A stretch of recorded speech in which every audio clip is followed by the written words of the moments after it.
Driving for Uber Eats in 2026 feels different. Some changes are great, others not so much. So after I drove for Uber Eats in 2026 and years prior, here's the truth. I went out driving for Uber Eats in 2026 and everyone asked the same question: is it worth it?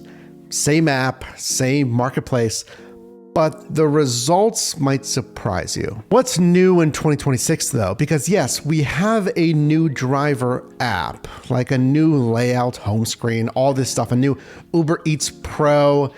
It's all optimized, it works well, but I mean, the main thing we care about is the pay. So what new earnings options are there? Really two that I've talked about. And this first one, I really don't want to downplay it because it is arguably one of the best changes that I've seen in 10 years of doing gig economy work. It is this tip guarantee. So if the customer changes the tip amount that they put on that order, even after the delivery, you'll still get the entire pay shown in the offer card. That is absolutely fantastic. And we've seen apps like Instacart have a $10 tip protection. They'll pay up to $10. This is anything. So $10, $15, $20 tip. As long as it says this tip guarantee, you get the entire amount. I don't think there's anything better a gig company could do, specifically regarding tips here, than having some kind of tip protection like this, and especially having it being uncapped, because that Instacart one, when it first came out at least, was $10. This is an uncapped protection. It's certainly not perfect though. I have some criticism, so hang with me here. I'm going to go over some pros and cons. But the second new earnings option is these digital tasks.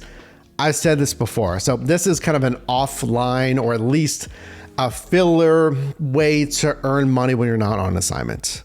So I can send in audio recordings. I can send in receipt pictures. This is all helping train AI. And I know some drivers and couriers aren't going to want to help train the AI system, but if you do, it will pay you and you don't have to be on an active assignment. We don't have anything like that on DoorDash or Grubhub or really subsequently any other gig platform apart from like standalone transcription side hustles. It's not going to be a ton of money. The example they showed was like $1 or so. But if you're sitting in your car, you don't have an assignment, this could be, again, kind of a filler way to make some money while you're sitting around. But the real kind of main job that we're doing, the delivering though, right? Delivering for Uber Eats.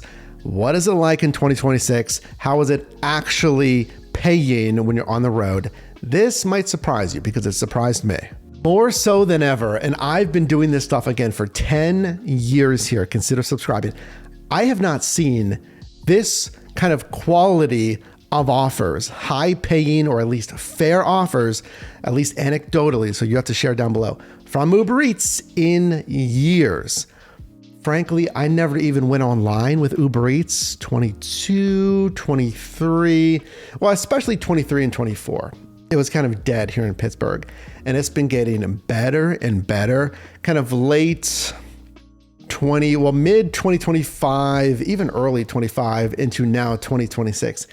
It's been getting a lot better, and it has been taking away some of my kind of active driving time away from DoorDash, which is kind of unheard of. And they are adding, as they do typically, they'll send you an add-on as you're currently on an assignment. It's kind of distracting because it pops up, it takes up the whole screen.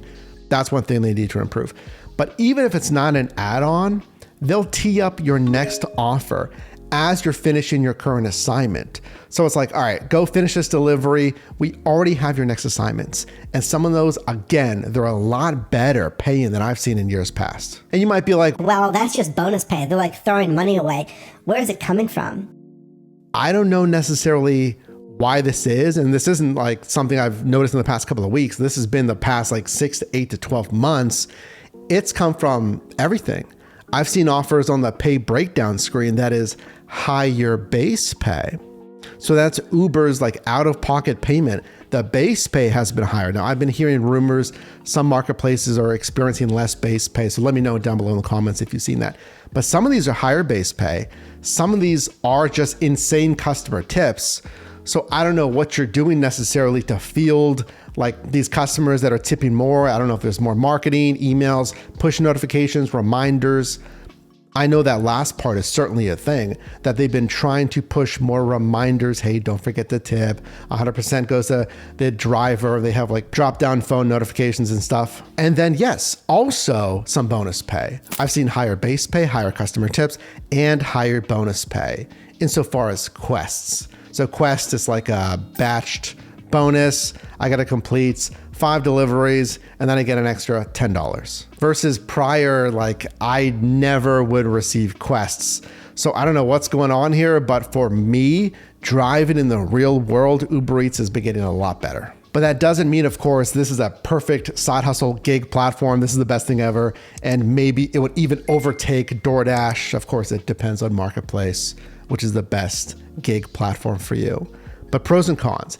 These are some trends that I've noticed and things that Uber Eats still needs to improve in 2026. Number one, where is that tip guarantee? Now, granted, yes, they announced this at their Only on Uber event. It was October of 2025. It wasn't like a year, 2 years ago. It's relatively new, fine, but let's work on expanding that tip guarantee to more marketplaces. And then also make sure that, frankly, every single order, that's what I would like to see, every single order should have tip guarantee. Number two, if you drive on DoorDash as well, this will ring a bell. And if you do Uber Eats, which you should be, because you should be multi-apping and comparing anyway, you probably forgot about this. What happened to flat rates? Flat rates. Where's the expansion on flat rates?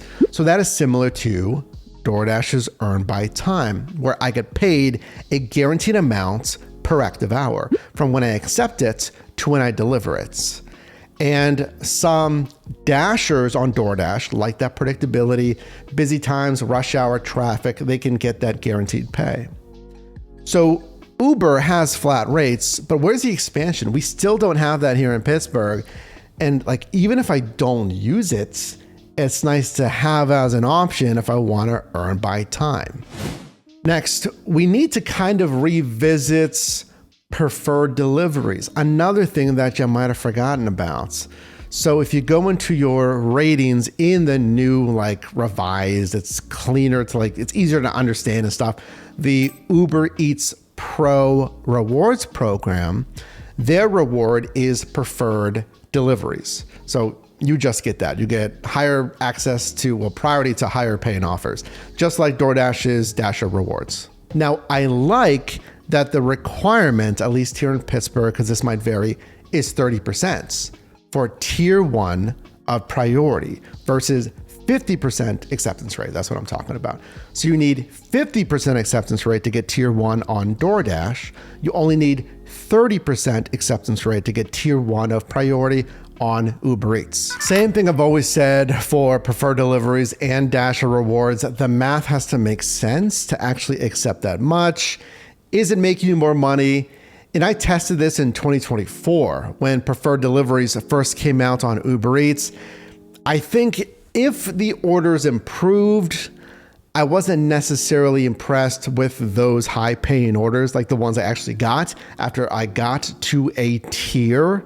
So if the high paying offers got better, and arguably they might have, because I'm seeing better offers, then preferred deliveries might be better. But again, you got to run the math of, is it worth accepting at least 30%? And then of course, that momentum that I talked about in 2026, how can we keep that momentum to make sure it's not a fluke, a spike in demand?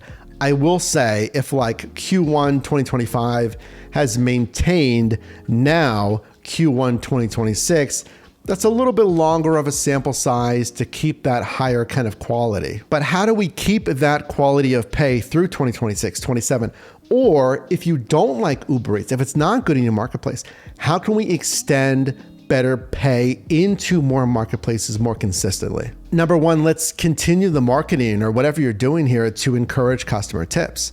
And we should see a higher frequency of customer tips, how often they're tipping, and a higher average tip amount as well. As far as base pay, certainly I don't want to decrease base pay. And again, let me know if your marketplace is experiencing like less than $2 base pay per offer.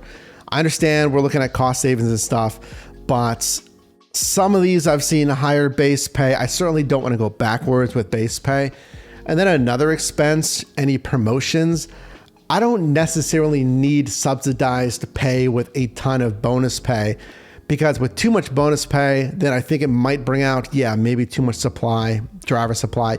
But I think, at least what I've seen like next to zero bonus pay over the past couple of years, and it's been getting a little bit better. So I think we can have maybe a better balance, a little bit more bonus pay. Now, possibly we're getting into that happy medium here. A little bit more bonus pay, not a crazy amount, so you're not spending too much on that kind of cost. So who might it be a good fit for? Driving for Uber Eats in 2026. Frankly, I think the gig worker who is multi-apping, which you should be, so comparing different apps at the same time and then just select the best offer. That should basically be everyone. Get comfortable with one app first, but then multi-app so you have Uber Eats as an option. I think anyone who's interested in gig work, frankly, and the person who maybe hasn't looked at Uber Eats in a minute if you've already been doing gig work. Because again, like I've been seeing, it's getting more competitive. So if you forgot about it, if you put it to the wayside, if you deleted the app, what have you, if you assume DoorDash is the best thing, take a look at Uber Eats again. They don't have the dominating food delivery market share, at least, as DoorDash, but it might be getting a lot better in 2026.